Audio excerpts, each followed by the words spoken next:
Gary. I met Gary while I was sitting at a coffee shop in Marina del Rey. He came up to me. I never approach anyone, and we chatted for about 15 minutes. He was a very successful real estate agent in Beverly Hills.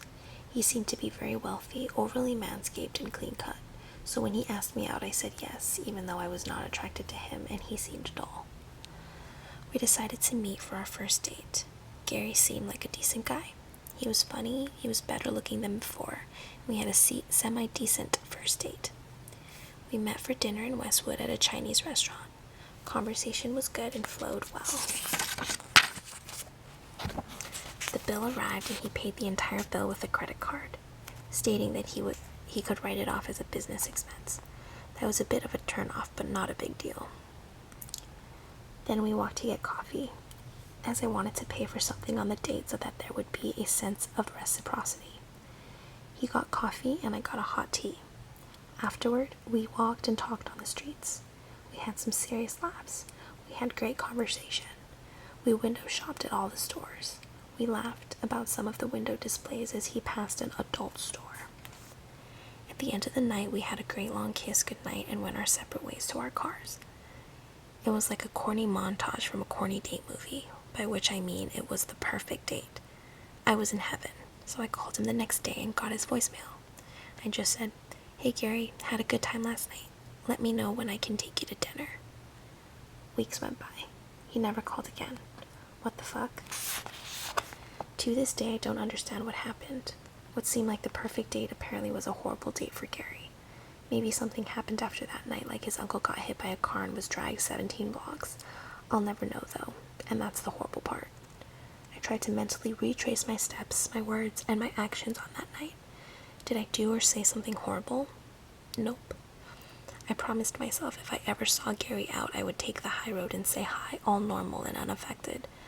2 months later, I got that opportunity when I saw him at a bar, but I didn't say a word. Why? I looked like shit that day.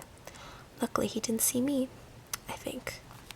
Gary, aka, did I miss something?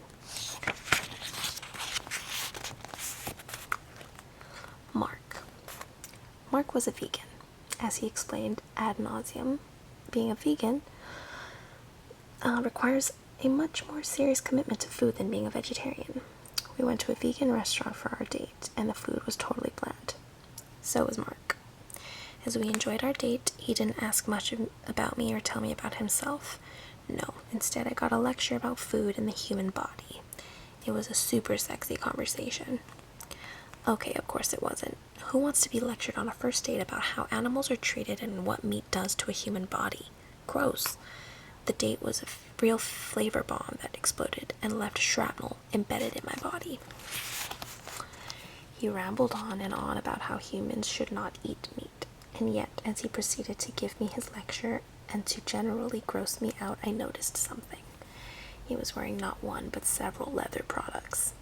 He was wearing a leather belt and leather shoes, so I asked him if he was wearing leather, and he said yes. What's your point? Now, as I learned later in life, there are various types of vegans, some of who do accept animal products on their bodies but do not eat animals. Confusing. I could now tell you all about the different types of vegans, but all of them are boring, so I won't waste your valuable time educating you on nonsense you won't want nothing to do with. If you don't eat meat, you shouldn't wear animals either. It was just too confusing for me. I can and do respect vegans, I just don't want to date one. Vegans should really only date other vegans. Vegetarians, please fill out an application. Vegans need not apply. Meat eaters, call me for a date, but don't make me dinner. Mark, aka Nightmare on Vegan Street. Jim. I will spare you the details of how and where Jim and I met because our first date was ridiculous.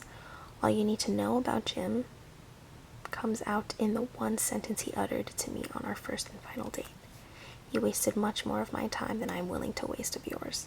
I value you too much. I arrived at his house for our first date after being excited all day. I approached his dumpy, unkempt house and knocked on the door. I suppose the condition of the exterior of his house should have given me some type of warning, but as I said, I was excited. I knocked on the door. Instead of the knob turning and my date greeting me warmly with a hug and a kiss, I heard a shout, "Come in." Strike one. He had already lost major points for not coming to the door to greet me. I opened the door and there he was in all his amazing glory. He was sitting on his couch in sweatpants and a wife-beater tank top. Strike two. His house was a wreck. Strike three. There were pizza boxes piled up on the coffee table.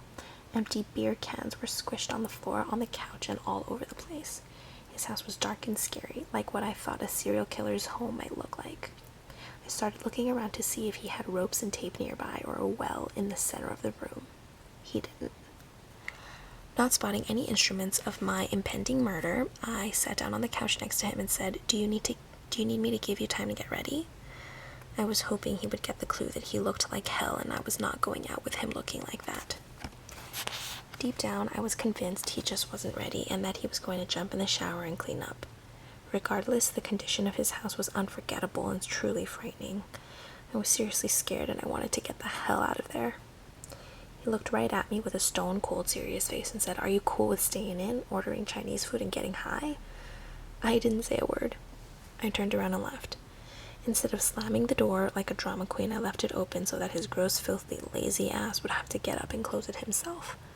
I walked to my car, got in, locked the doors, and called my friend Sabrina from my cell phone to see if she was free to go out, and she met me out for dinner. Not Chinese food. Jim, aka Weed and Chinese food.